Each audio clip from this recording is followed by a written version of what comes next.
Welcome back. This week's segment is focused around seismic retrofitting, otherwise known as earthquake retrofitting. Why do we need it? Why is it important? And what is the process? Seismic retrofitting or earthquake retrofitting is the process of attaching the building to the foundation. Now, near the turn of the century to almost 1945, most of the buildings that we have in the city are made out of cinder block construction, are not structurally sound enough, or are they simply not attached to the building above it.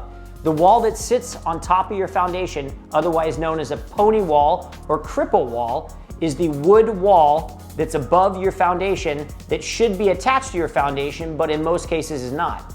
Back in the turn of the century to about 1945, we did not have seismic requirements. We didn't even have building permits. So there wasn't any true regulatory affiliation or business that had to make sure that these buildings were attached to the foundations.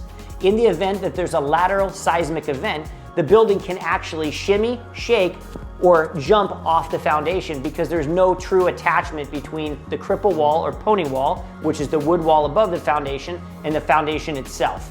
How do we counteract that? We simply attach the building to the foundation. And there's a three-step process in which we do this when you're hiring a builder to do a seismic retrofit.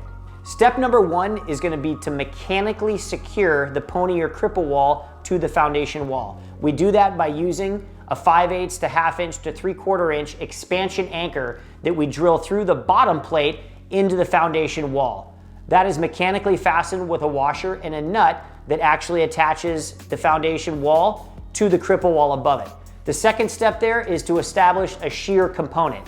Shear is the lateral structural support that we find in any 2x4 or 2x6 wall. We're going to find that shear by applying a piece of 1/2 inch CDX or OSB plywood, whatever is specified by your engineer, with a specific nailing pattern.